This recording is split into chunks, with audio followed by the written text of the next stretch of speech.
Alors, pour se présenter, il y en a qui nous connaissent, il y en a qui ont été formés à l'ICH, je reconnais quelques visages, il y en a qui bossent pour l'ICH, il y en a qui travaillent en tant que partenaires, il y en a qui nous connaissent sous l'aspect formation, supervision, mentoring, et il y a des visages non connus pour l'instant. Donc là, je vous présente un petit peu qui on est.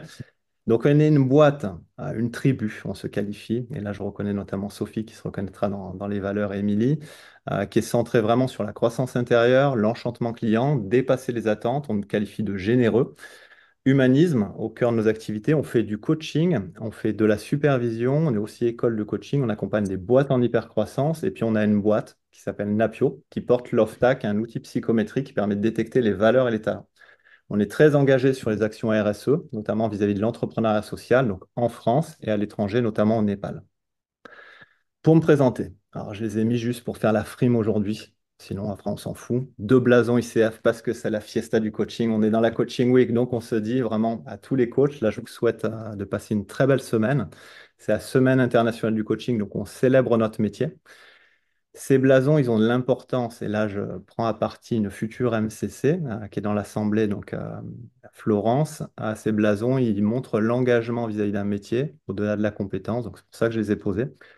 Et sinon, j'exerce une fonction de dirigeant, master coach, mentor coach, superviseur, et ma frangine, c'est ça qui me met le plus en joie aujourd'hui, est sophrologue, donc social worker, multifacette, étudiante en gestalt quand elle s'ennuie, et counselor. Je sais pas comment on le traduit ça en Euh, D'accompagnement thérapeutique.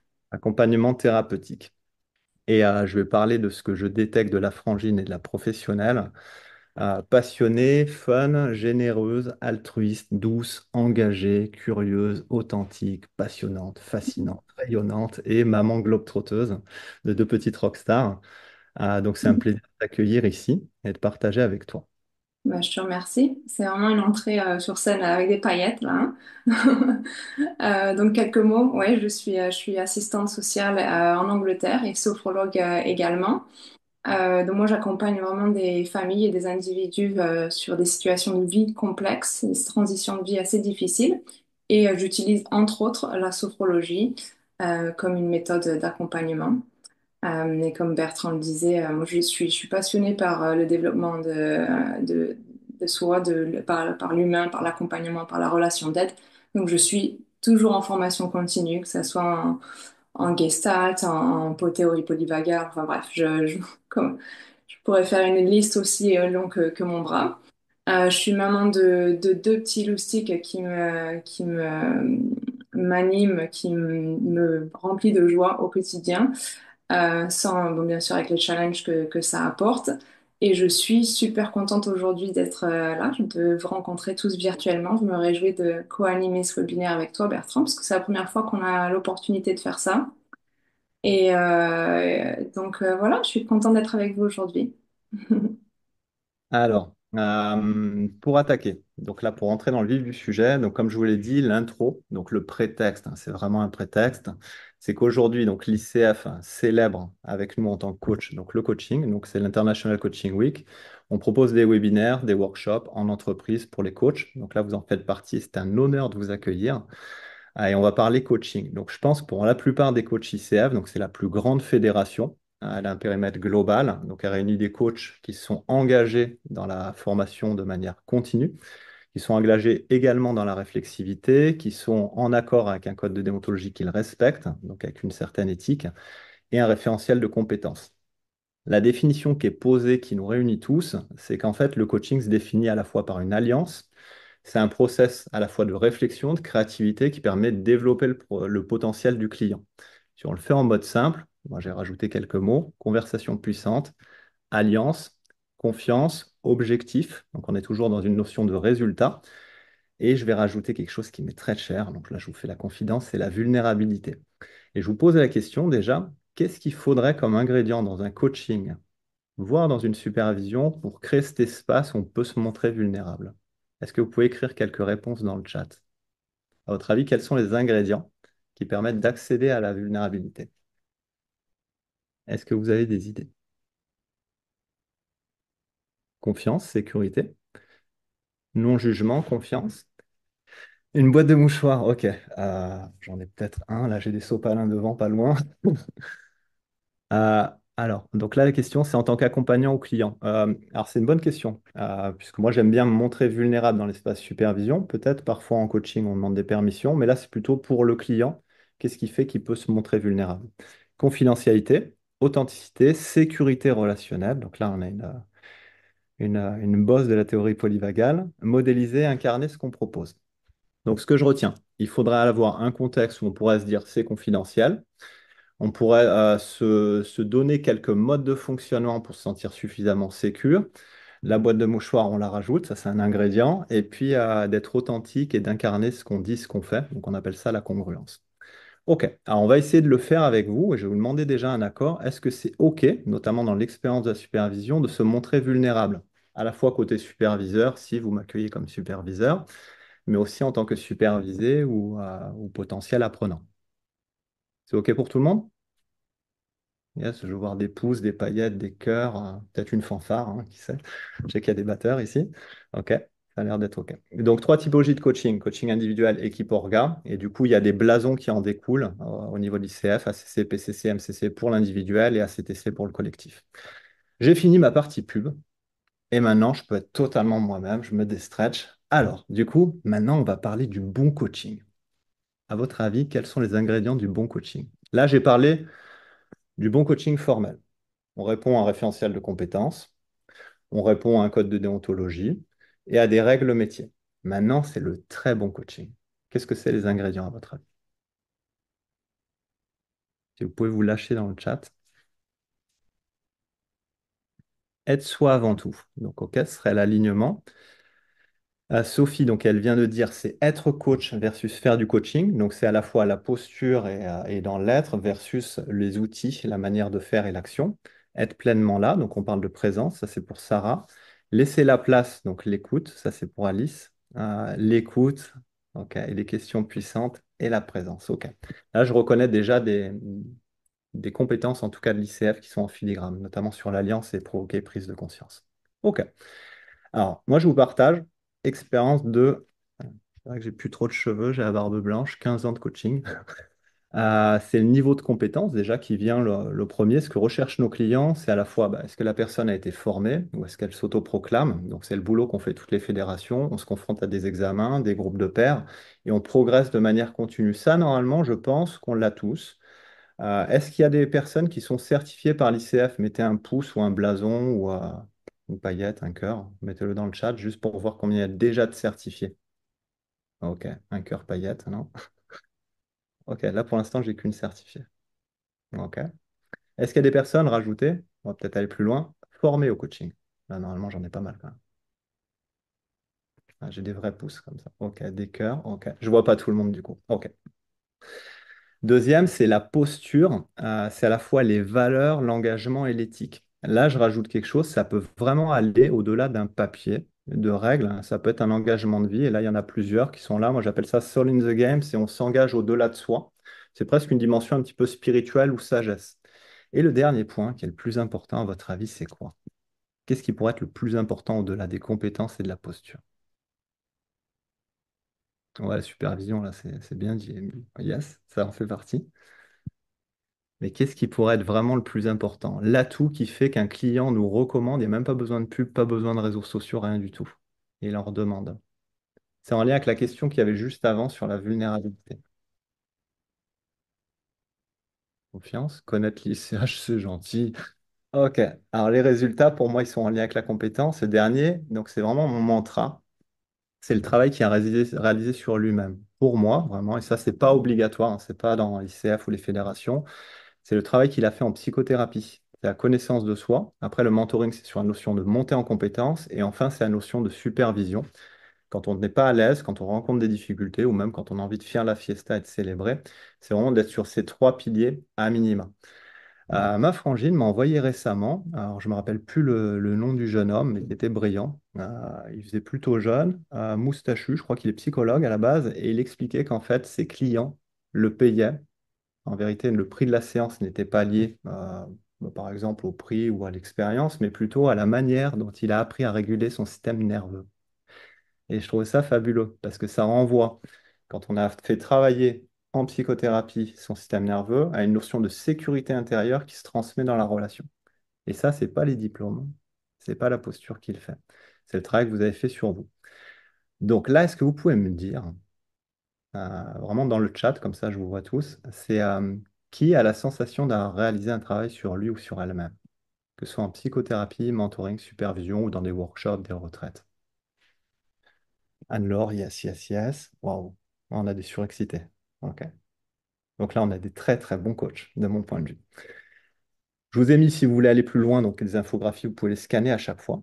Ok, Badria, Sarah, ça évolue toujours. Bon, ok, donc là, on n'a que des bons coachs. Merci, restez présents.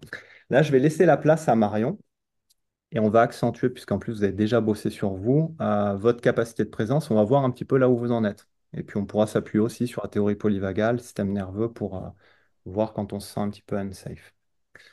Je te Ok, laisse la place. pas de problème, je te remercie.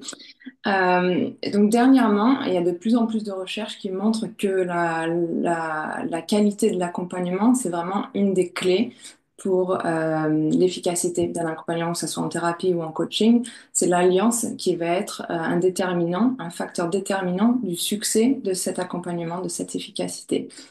Et cette alliance forte avec un client, ça passe par la présence, notre capacité d'être présent avec cette personne. Donc non seulement physique, émotionnellement, mentalement, avec sans attente, sans jugement, mais c'est aussi du coup en fait pour être présent à l'autre, il faut qu'on soit présent, pouvoir être présent à nous-mêmes. Donc, ce qu'on voudrait faire avec vous, ce que je voudrais faire avec vous maintenant, c'est juste un petit exercice de 2-3 minutes pour commencer. Enfin, vous êtes déjà aguerris, mais pour prendre un temps ensemble pour se connecter en fait à à notre capacité de présence ici et maintenant.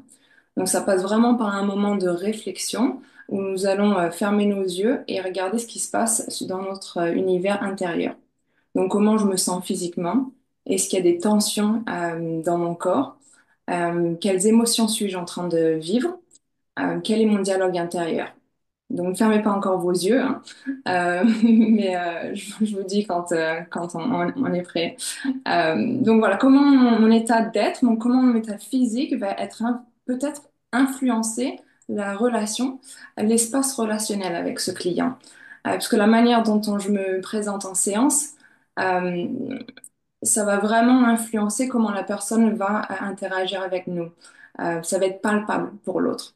Donc, si j'arrive avec un système nerveux qui est stressé, qui est tendu, ça va vraiment mettre des obstacles à la communication.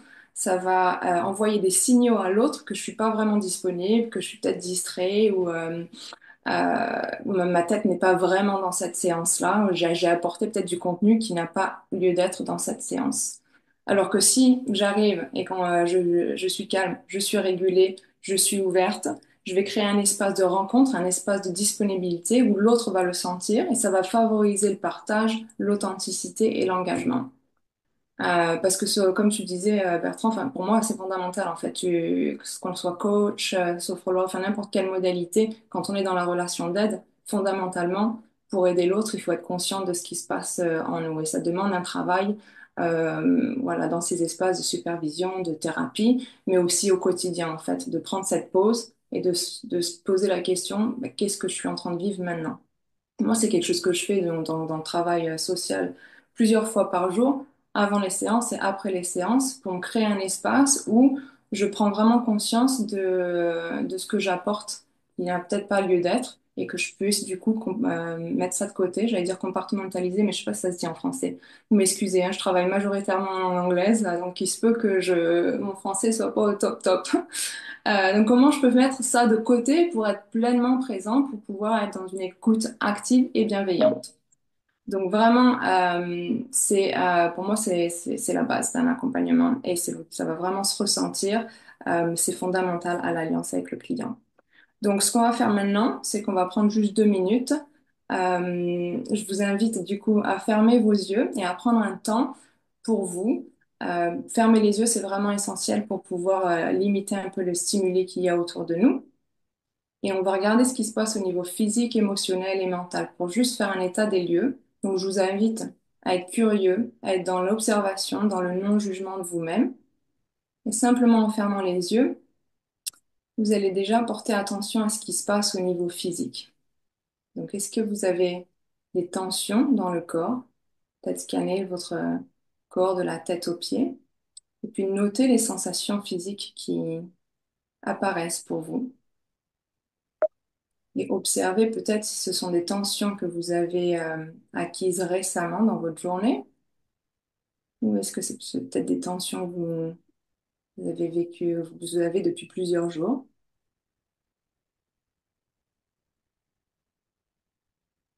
À l'expire, vous pouvez peut-être vous donner la permission d'évacuer ces tensions. Et prenez la température un petit peu de votre état émotionnel. Donc, quel genre d'émotion êtes-vous en train de vivre? Il se peut qu'il n'y ait pas qu'une seule émotion. Parfois, on peut vivre deux choses en même temps.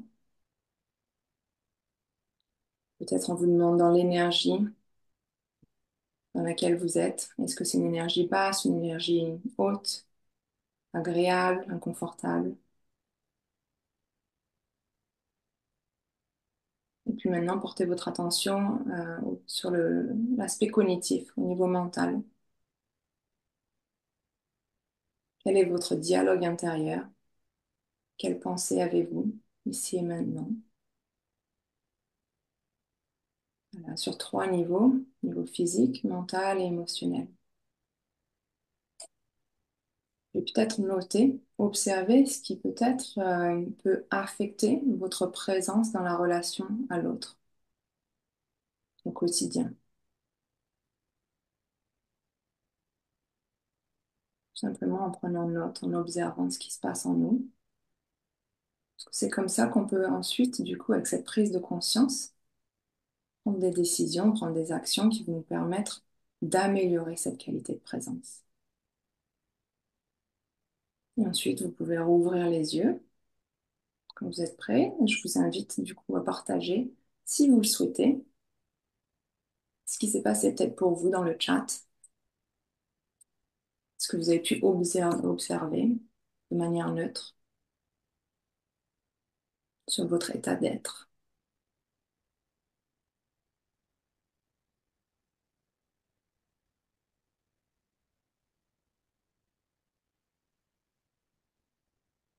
Pas de souci si vous vous sentez pas à l'aise de partager, il n'y a pas de problème. Ok. De la tristesse, la gratitude en même temps. Tension, ventre, ouais. Plusieurs choses peuvent être coexister. Souvent, il y a ces deux tensions. Ça peut paraître, j'ai l'impression d'être MC, ok. Fatigue, j'ai mal de tête. Gratitude de partager ici et maintenant. Ouais, les choses peuvent vraiment coexister. Donc, je vous remercie pour ce partage. Et puis nous reviendrons là-dessus, en fait, sur cette capacité d'être présent avec nous-mêmes. Ah, d'accord, Raphaël, c'est un exercice que je fais matin et soir en journée. Super. Ouais, d'accord. Donc tout ce que vous pouvez vivre, en fait, ça va vous donner des super, de l'information vraiment en or pour pouvoir rentrer dans cet espace avec le client, pour vous savoir ce qui vous appartient et ce qui ne vous appartient pas. Il y a des choses qui vont se passer, comme vous le savez, dans cette séance, qui vont aussi peut-être avoir créé des tensions, créé une émotion, et ça va être palpable. La manière dont vous allez pouvoir vous réguler en action, ça va être aussi essentiel du coup pour établir ce climat de confiance. Bertrand, je crois que tu es sur la... Ouais, Merci Marion. J'espère que vous êtes relaxé et conscient de tout ce qui se passe en vous et cognitivement, physiquement, émotionnellement. Je reviens un petit peu sur du cognitif avant qu'on rebalance dans le corps. Je pense que en tant que coach, vous connaissez ce modèle, donc on l'appelle la pyramide de Diels ou les niveaux logiques. Je l'ai reposé ici pour parler en fait de ce qui fait cœur dans notre métier, ce qui nous rapproche tous, quels que soient nos cadres de référence, que ce soit l'approche clinique, maïeutique, cognitive comportementale ou systémique. Généralement, ce qu'on aime bien en tant que coach, c'est impacter des cognitions. Donc je rappelle, je l'ai mis en bas, hein, les cognitions, c'est le processus d'attention, de perception, de représentation des choses, et notamment les croyances limitantes qu'on aime impacter pour atteindre un objectif. Et généralement, bah, ça décline qu'on développe des nouvelles capacités, nouveaux comportements, et on transforme notre environnement. Ce qui fait une intervention puissante, c'est quand on impacte le niveau les plus hauts de la pyramide de Leeds, à savoir les croyances, tout en décline. Et il y a deux types de changements. Le changement de type 1, et généralement, c'est quand on est jeune coach, super content. Je me rappelle d'un coach que j'avais en mentoring sur du niveau ACC, et les premières questions après l'objectif, c'était des questions de type comment qui venaient. Et du coup, on n'avait pas encore transformé ou imaginé ce qui se passait dans la tête du client, dans son monde intérieur, on était déjà dans le plan d'action. Et ça, c'est le changement donc, de type 1, c'est je change sans changer. On va imaginer quelqu'un qui a un problème avec la relation à la hiérarchie. Bah, pour résoudre son problème, il change d'environnement. Il quitte sa boîte, il est dans une autre boîte, mais son problème est toujours présent. Et le changement de type 2, c'est celui qui fait un petit peu l'effet waouh pour les fans de questionnement puissant. C'est quand en fait, bah, le coaché, il a un blanc, un silence, une émotion forte. Et là, on sent qu'il y a quelque chose qui se passe et il transforme tout son monde intérieur. Et du coup, il transforme à l'extérieur ses comportements, ses champs d'action, ses possibles. Si on reprend le même exemple du problème à la hiérarchie, bah, ce serait la personne comprend que finalement, derrière la relation à la hiérarchie, c'était peut-être une volonté de prendre des responsabilités, de liberté, d'autonomie ou des enjeux intérieurs. Elle transforme ça, elle transforme sa manière d'être, elle accède à d'autres fonctions, qu'elle change de boîte ou pas, en tout cas, elle se transforme. Donc, ce qu'on vise vraiment en coaching, quand on le peut, et quand le coaché et l'alliance est suffisamment bonne, c'est ce changement en profondeur. Donc, il y a 5 types d'interventions puissantes. Je ne sais pas si je vous ai mis la dernière, on verra. Mais en tout cas, quelles sont-elles à votre avis? Comment on peut, en coaching, pour les plus aguerris d'entre vous, transformer les perceptions, les processus d'attention, les cognitions, donc les croyances du coaché? Comment vous y prenez? Qu'est-ce que c'est les interventions puissantes pour vous? Vous pouvez les mettre dans le chat. Et lâchez-vous, il y aura peut-être des pépites. Qu'est-ce que c'est pour vous la puissance en coaching? Donc on est sur la transformation de cognition, ce qui nous réunit tous. Comment vous y prenez? Qu'est-ce que c'est? La métaphore, yes. Bon, waouh, on a des collègues là. Le recadrage, ok. Donc recadrage de perception, métaphores qui reviennent, à se décentrer, donc ce serait le changement d'orientation. Le feedback, ok. L'effet miroir, le corps. On va créer un groupe de pratique là ici. Est-ce qu'il y a d'autres trucs? Le silence, ah bah oui. The Queen of Silence. Les émotions, donner une autre perspective, méta, ok. Donc on est sur de la métacommunication.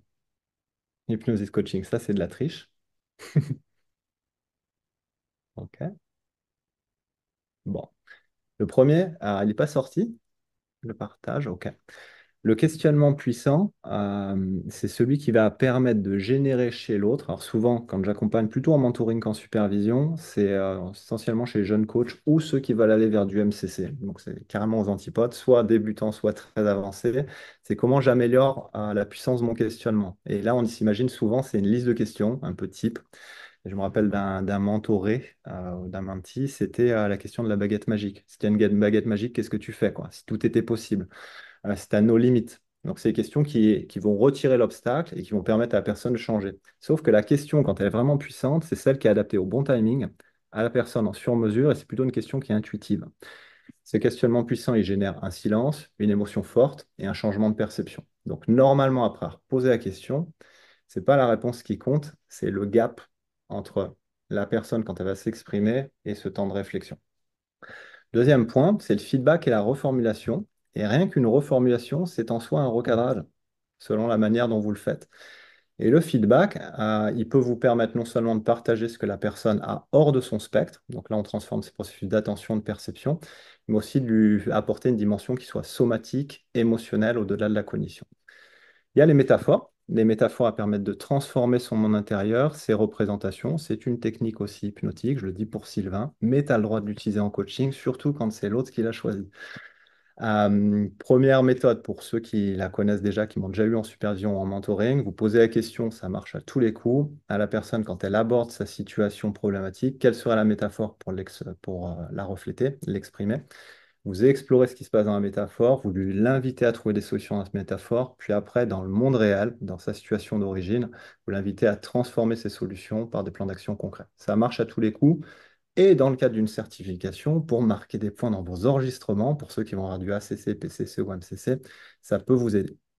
On a fait un podcast sur ce sujet, un article de blog. La reconnexion au sens, là, ça passe par les valeurs. Donc, à votre avis, quelle serait en fait une question, vous pouvez le marquer dans le chat, qui serait adaptée pour identifier les valeurs? Comme ça, vous en avez quelques-unes pour partir avec ça. Je vous en donne déjà une. Qu'est-ce qui vous met en colère?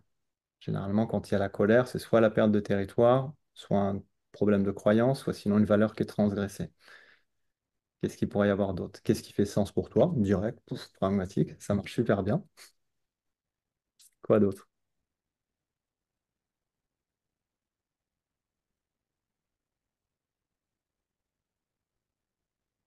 Si vous avez des idées, qu'est-ce qui est important pour toi? Ouais. OK. Donc là, on serait vraiment dans la phase de contractualisation de l'objectif et du coup, ben, il serait sous-tendu par les valeurs en demandant qu'est-ce qui fait sens pour toi, qu'est-ce qui est important pour toi. D'autres questions, ça pourrait être, par exemple, si tu avais 1 an à vivre, c'est pas une question glorieuse, mais en tout cas, celle-là, elle met un peu plus de pression. Ou si tu avais les 100 millions d'euros.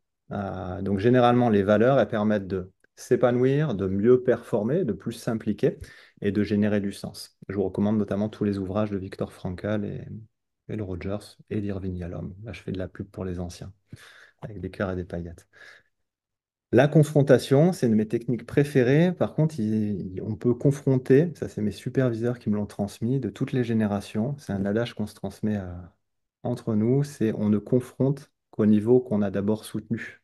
Si j'ai pas soutenu, si j'ai pas créé une bonne alliance, en fait, ce que je risque de me prendre en retour de cette confrontation, c'est des défenses. Donc la confrontation, c'est avec parcimonie et ça part de cette capacité de présence à la relation, cette intuition qui nous dit c'est le bon moment, je le sens bien parce que je me sens suffisamment sécure dans la relation et que l'autre est co-régulé vis-à-vis de son système nerveux. Là, je lis confrontation en restant connecté, ouais, connecté à l'autre. Et puis le dernier, à votre avis, qu'est-ce que c'est? Qu'est-ce que ça peut être? Là, c'est le masterpiece. C'est pour tous les MCC à venir. Là, je vous donne des clés, mais régalez-vous, quoi. C'est des chocolatines ou des pains au chocolat, selon d'où vous venez. C'est vraiment du cadeau ou de la praline pour les Lyonnais. Qu'est-ce que ça peut être l'intervention la plus puissante? Là, je vois métacommunication. Ouais, c'est une bonne option, mais on est encore dans la pédago, on observe. Là, vraiment, les superviseurs le connaissent et les MCC, ils le font au début sans savoir, c'est ça. Le silence en fait partie, l'écoute active. Ah, vous avez pas mal d'idées déjà. Processus parallèle. Dévoiler un processus parallèle. Alors, du coup, qui connaît, juste marquer un oui, ou sinon vous restez silencieux, je vais aller assez vite, qui connaît ce qu'est un processus parallèle? Et est-ce que vous l'avez déjà vécu? Deux questions en une. So. Oui, oui, oui. Yes, yes, yes. Des aficionados. Ouais, c'est des gens que je connais aussi, hein. Non. OK. Il y a d'autres noms?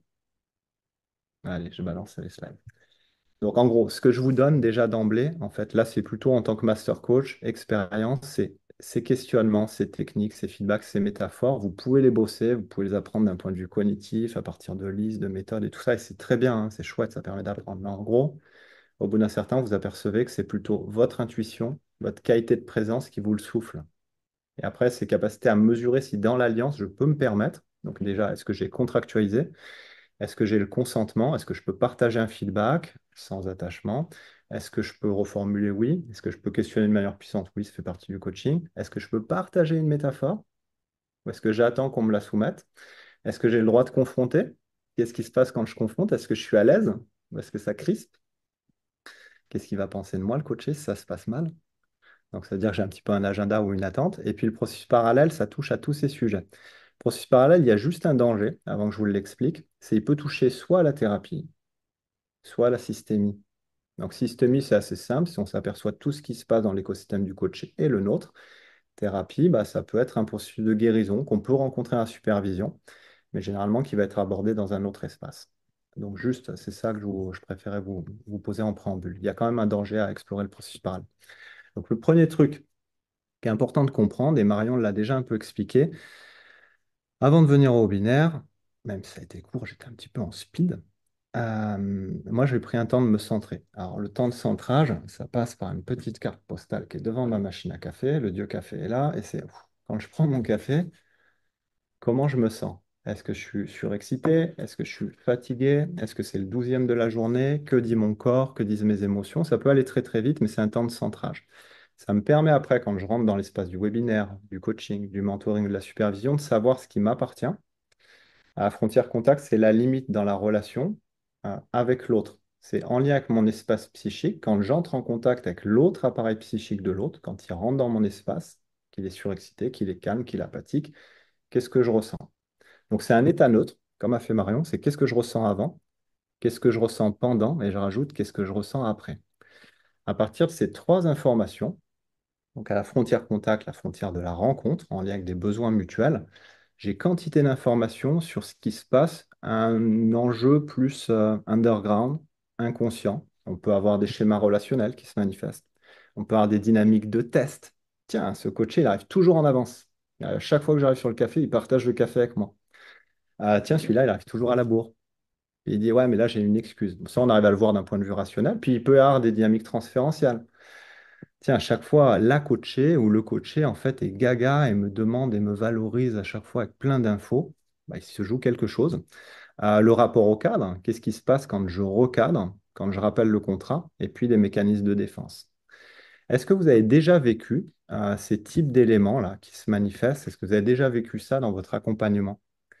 Que ce soit des défenses, des tests, un rapport au cadre un petit peu ambivalent, un transfert positif, père-fils, amoureux, qui peut avoir mère-fille. Est-ce que vous avez vécu un petit peu toutes ces dynamiques? On peut marquer des oui, des non, peut-être. Ouais, ok. Le cadre, oui. Ok. Et interrogez-vous, là, sans répondre, hein, mais comment vous recadrez ça? Bah, souvent, c'est des enjeux dignes de la thérapie, hein, même si c'est profondément humain.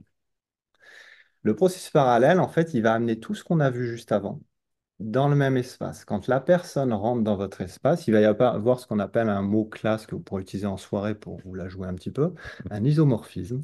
Ça veut dire que ce que vit la personne dans sa problématique se répète dans le coaching et se répète dans la supervision. Donc c'est comme s'il y a un petit peu un système de patate chaude, un sujet brûlant que la personne ne veut pas voir. Inconsciemment, elle le met de côté et elle l'envoie dans l'espace d'à côté. Donc par exemple, on pourra avoir des mécanismes de symétrie ou d'asymétrie. Je vous donne des exemples que j'ai posés ici, des très simples. Le coaché, il a un problème avec la relation à l'autorité. Il se met en situation de défi avec le coach. Ça, c'est vraiment un processus très simple. La coachée ou le coaché souhaite développer l'assertivité et il a tendance à se montrer bon élève, passif. Il veut performer dans sa séance de mentoring ou de coaching. L'employé d'une entreprise souffre d'épuisement. Le coaché est fatigué, le superviseur il se sent stressé, fatigué et il perd son énergie. Et on s'aperçoit que ça se répète dans différents espaces. Je vais vous prendre un exemple, un modèle qui marche super bien, qu'on utilise en supervision. Donc, il y a une autre superviseure dans la pièce que je vous recommande. Je l'appelle la Queen of Silence, Michel. Et ce modèle, on l'utilise quasiment tout le temps. En fait, quand on accueille le cas d'un client, donc la supervision, c'est on aborde le cas d'un client, notamment. Et dès qu'on l'a évoqué, en tant que superviseur, on fait appel à notre antenne. Donc, on va regarder ce qui se passe en nous quand le coaché parle de son client. C'est comme si on était dans une relation, on est à trois dans le même espace, quoi. Donc, on amène le cas. Avant, il y a la rencontre, juste le coach en supervision et le superviseur, un état neutre, ou en tout cas marqué par des émotions, des sensations, une énergie du lien. Et dès qu'on parle du client, il y a quelque chose qui change chez le superviseur. C'est ce qu'on appelle le regard dans le modèle de Hawkins. Le regard numéro 6, c'est qu'est-ce qui se passe chez moi, qui peut parler de la relation, de ce qui se passe dans cette relation, qui peut parler aussi de ce qui se passe chez le client dans leur relation. Un processus parallèle, c'est quand il y a quelque chose qui est amené soit du système, soit du client, qui se reproduit dans l'espace de coaching et qui se reproduit dans l'espace de supervision. Question de fond, est-ce que vous avez déjà vécu ça en coaching? Que la problématique de votre client ou la problématique de l'organisation se reproduisent avec vous? Alors, est-ce que ça aussi, quand l'accompagnant s'endort en séance, l'impression d'être dans un tunnel? Donc, moi, je vous recommande un bouquin. Bon, le monsieur n'est plus là, mais je refais de la pub quand même. Léon Greenberg, c'est Qui a peur du compte transfert? Vous le trouverez dans une très belle enseigne, par exemple, la Fnac, Enchantement Client. Et du coup, il vous explique notamment en fait, que face à un patient, à chaque fois qu'il y a ce patient qui arrive, donc là, c'est en contexte de thérapie, en fait, il s'endort. Donc ça répond à ta question, Sylvain, et ce qu'on appelle l'identification projective. C'est comme font les gamins quand on a un nouveau-né qui pleure, il va évoquer sa détresse à la maman ou au papa qui, par ce comportement, en fait, va venir le secourir. Donc c'est un langage qui est préverbal, inconscient. On n'est pas à exprimer j'ai besoin d'aide, donne-moi un biberon ou viens me nourrir.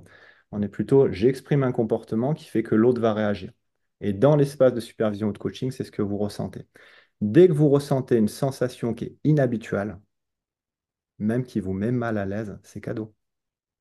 C'est une information qui dit qu'il y a quelque chose qui se passe soit chez le client, soit dans son environnement. Et donc, la meilleure manière de faire, ce serait de le partager à votre client. De cette manière, ça pourrait être, tiens, en fait, là, en fait, quand vous parlez de ce sujet, je me sens mal à l'aise, je me sens stressé. Qu'est-ce que ça dit de nous? Qu'est-ce que ça dit de vous? Qu'est-ce que ça dit de votre système? Empathie. Alors, on peut le ressentir dans l'empathie. Ouais, ça peut être un mécanisme, hein. Mais là, c'est vraiment quelque chose d'inconscient. C'est l'autre à trouver chez toi, soit par le biais du transfert, il te prend pour une autre figure, généralement de l'enfance, et il projette toute une série de contenus et d'affects. Soit sinon, deuxième option, c'est il a identifié une facette empathique chez toi et il va projeter tout ce qui refoule. Et du coup, il va te faire ressentir ce qui est insoutenable pour lui. Ça, c'est l'identification projective. C'est deux concepts qu'on a dans l'approche clinique, qu'on utilise aussi en coaching, sans aller dans la thérapie. Puis en systémique, donc dans le cadre systémique, on parle de reflet.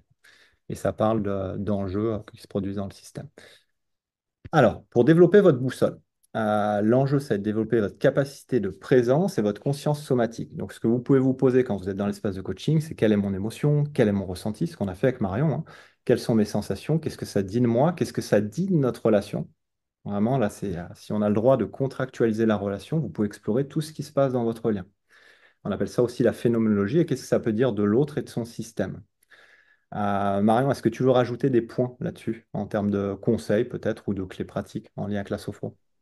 Non, non, mais tu mentionnes la phénoménologie et c'est exactement ça en fait. C'est vraiment cette capacité d'observation neutre, de curiosité de qu'est-ce qui se passe en moi et qu'est-ce que ça peut vouloir dire. Alors, la réflexivité, c'est un mot qui peut paraître complexe, mais qui est vraiment fabuleux, qui peut vous animer pour toute une vie. C'est un espace de confiance, de sécurité qui va accélérer l'apprentissage. On est au-delà de la formation et d'un apprentissage un peu classique, même s'il y a de la pédagogie qui peut être innovante, mais c'est vraiment un apprentissage sur mesure qui peut se faire dans la psychothérapie, en lien avec la connaissance de soi. En mentorat ou en mentor coaching, c'est pour vraiment s'améliorer sur la maîtrise de compétences de coach, notamment dans le mentor coaching ICF. Et puis l'espace de supervision qui favorise à la fois, sous un prétexte de développement professionnel, un développement plutôt intérieur, personnel, en affinant sa posture, mais aussi en explorant ses vulnérabilités. Donc dans la deuxième partie de la séance, et j'espère, qui sait, j'ai mis une intention, c'est horrible, ce serait un biais, mais qu'il y aura peut-être, puisqu'on en a parlé, un processus parallèle, ça permettrait d'explorer les différents espaces. Et dans cette supervision, on pourra explorer à la fois des thèmes liés à votre posture de coach. Ça peut être aussi sur le geste technique si on a besoin, et du coup, je ferai de la supervision didactique, ou sinon en explorant vos vulnérabilités s'il y a un ou une volontaire. Maintenant, pour pré-clôturer la partie webinaire, Marion va vous proposer donc une expérience de sophrologie.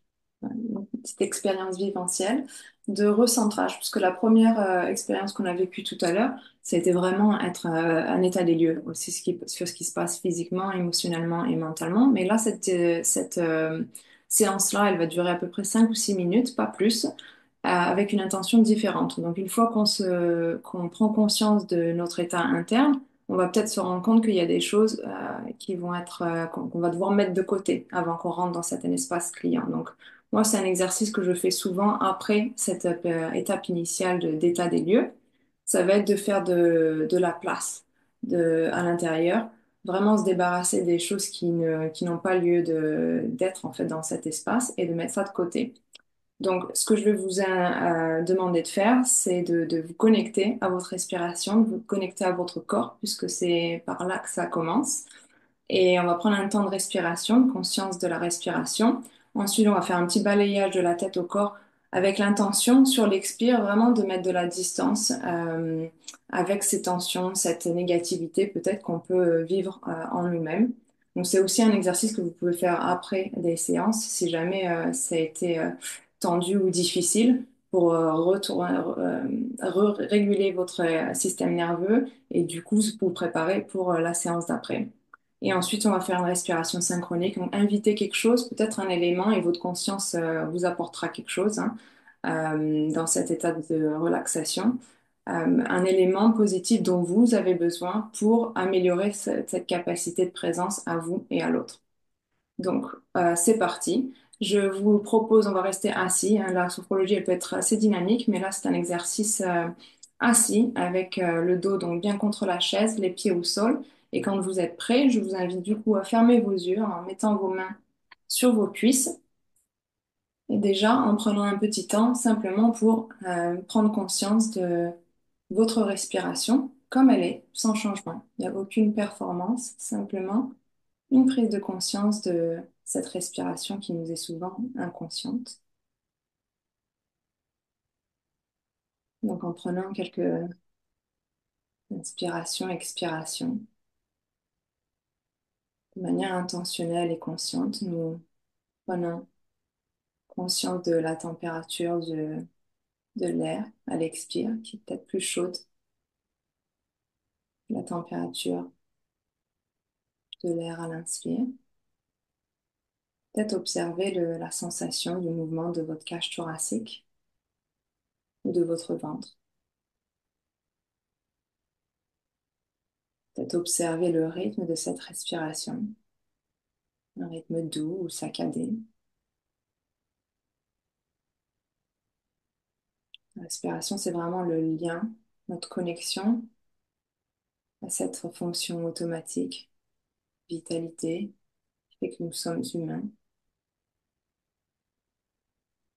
cette sensation de vie à l'intérieur de nous. Prenez conscience de votre visage, de la tête, et peut-être des tensions émotionnelles, mentales ou physiques que vous pouvez observer dans cette première partie du corps. Et à l'expire, je vous invite à laisser cette tension s'évaporer, comme si vous vouliez nettoyer votre espace intérieur pour vous rendre plus disponible, non seulement à votre expérience, mais aussi à la relation à l'autre. Chaque expiration, vous laissez ces tensions sortir du corps, s'évaporer. La conscience de votre cou, de votre organe, de la gorge, de l'expression de soi. Conscience des épaules, des bras, des mains. Et à l'expire, de la même manière, vous évacuez ce qui vous est inutile, ici et maintenant. Faire de la place pour vous rendre disponible.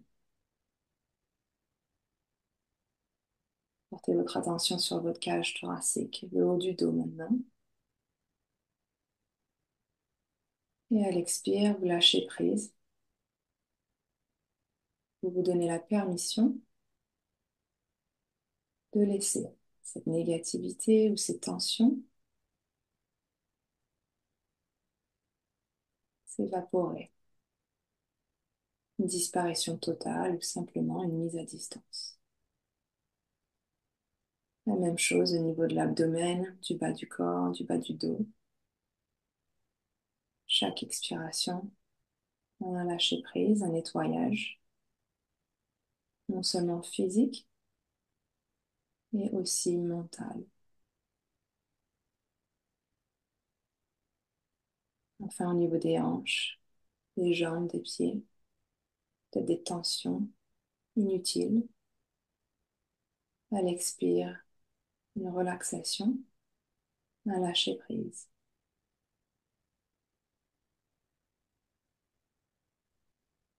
Conscience de tout votre corps ici et maintenant. À chaque expire, une relaxation, un relâchement un petit peu plus profond. Et après ce nettoyage, nous allons inviter, maintenant que nous avons fait de la place, nous allons inviter un élément positif qui pourrait renforcer notre capacité d'être présent à nous, à la relation, avec nos clients, avec nos proches. Peut-être quelque chose dont vous avez besoin au quotidien pour vous rendre plus disponible, pour affiner cette qualité d'écoute. Peut-être du calme, de la tranquillité. Et à l'inspire, vous allez pouvoir inviter cet élément positif dont vous avez besoin, l'inviter dans votre corps à l'inspire et à l'expire, vous pouvez renforcer, diffuser cet élément positif à l'intérieur de vous. Infuser vraiment tous les systèmes, les muscles, les cellules, la peau. À l'inspire, renforcer cet élément positif. À l'expire, un ancrage profond dans votre corps, dans votre esprit, pour renforcer votre présence à vous-même, à votre expérience, votre état d'être.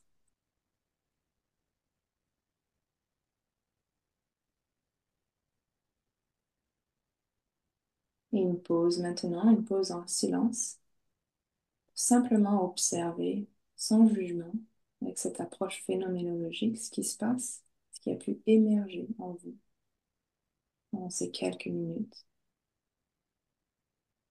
Peut-être une information utile sur votre état d'être, sur ce que vous devez faire pour améliorer cette capacité de présence.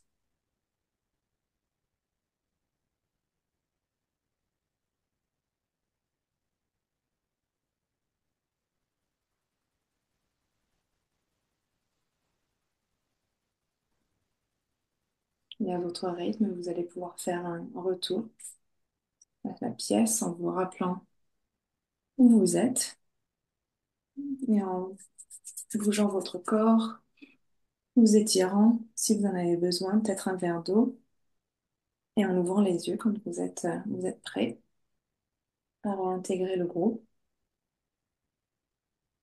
Donc, un exercice de centrage qui peut être vraiment utile pour réguler ce système nerveux et se rendre disponible. Et si vous avez envie de partager, c'est avec grand plaisir que je lirai vos commentaires dans le chat. Peut-être des informations utiles qui vous sont apparues, qui sont apparues. Vous pouvez peut-être... ah, ça relaxe vraiment. Oui, merci. Je suis contente que ça ait cet impact. De rien, Christophe. Hmm, au niveau du visage, de tension. D'accord. Super. Ah, plus d'espace, ouais, parfait. Exactement. D'accord. Ok. Donc, ça vous a donné des informations utiles sur vos états d'être ici et maintenant. Super. Merci beaucoup pour votre partage.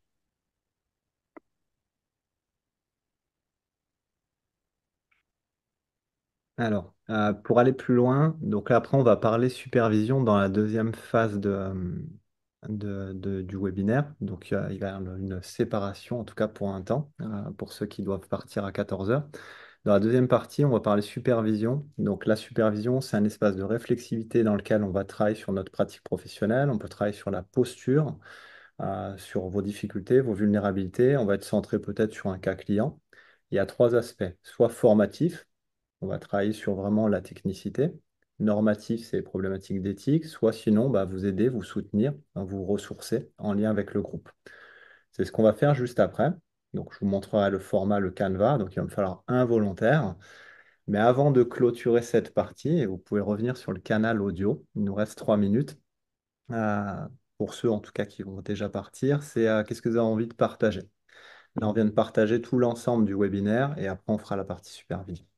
Donc, vous êtes libre en étant à la fois concis pour laisser de la place à chacun. Qu'est-ce que vous avez envie de partager en fin de webinaire?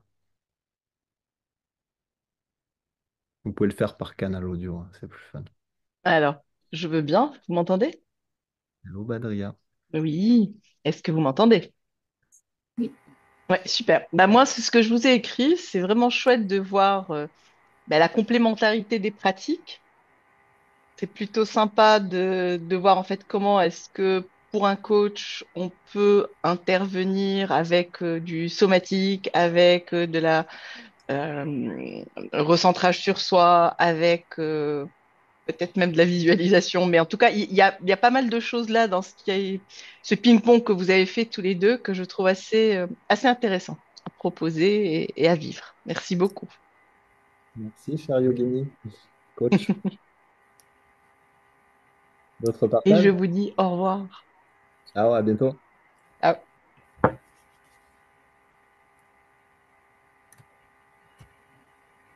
D'autres partages?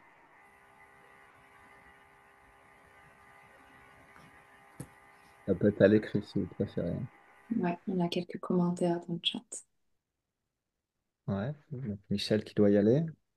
Une petite réaction à l'oral aussi, pour ma part. Je pense que ce que j'ai vraiment apprécié aussi, c'est la façon dont, en un temps assez restreint, on a pu vraiment danser et balayer un peu tous les niveaux, qu'on soit sur la partie des émotions, la partie des ressentis vraiment corporels, repasser aussi sur la partie cognitive, parce que mine de rien, voilà, on est aussi toute la journée dans des temps contraints, on a envie d'accueillir, on a envie d'exercer notre métier d'accompagnant et d'accompagnante, mais avec parfois cette contrainte de se dire on n'a pas beaucoup de temps et il y a beaucoup de choses qui se passent là. Donc comment est-ce qu'on peut redescendre, quitte à remonter à un moment donné parce qu'on en a besoin, et comment ça peut se faire de manière assez fluide, de manière assez rapide, et pour prendre soin de soi et après accueillir l'autre vraiment et la relation.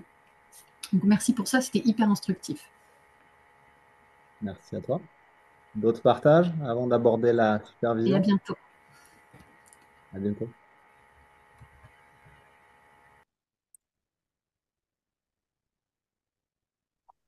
Ok. Je Oui, peux dire. pour partager sur l'exercice, je veux bien également. Ce que j'ai trouvé intéressant aussi par rapport à un travail qu'on peut faire sur soi, c'est de le faire avec ce... Il y a la notion de co-régulation qui me vient. Je ne sais pas si c'est le bon, mais je trouve que ça apporte des choses très différentes de quand on fait ce travail en solo. Je trouvais ça très riche de m'imprégner de tout ce qui se passait, des voix, euh, de ce qui était la façon dont c'était amené. Voilà. Une belle prise de conscience. Merci à toi, Raphaël. D'autres partages? Ah, Sylvain qui doit partir. Donc, ceux qui restent, hein, je valide juste, vous êtes partant pour une expérience de supervision. Ouais. Tous ceux qui restent, je vois. Donc, pour moi, il y a Sarah, Anne-Laure, Aurélie, Alice, Lauriane, Émilie, Thomas, Jonathan, Raphaël, bon, Marion. Faut bien répondre. Tu veux que j'éteigne l'enregistrement pour cette deuxième partie? Alors, bah, du coup, je demande, il n'y a peut-être pas besoin forcément d'enregistrer. Qu'est-ce que vous en dites? Comme ça, c'est plutôt de l'intimité et on peut aller peut-être un peu plus loin. Ok, tu peux arrêter. Ok.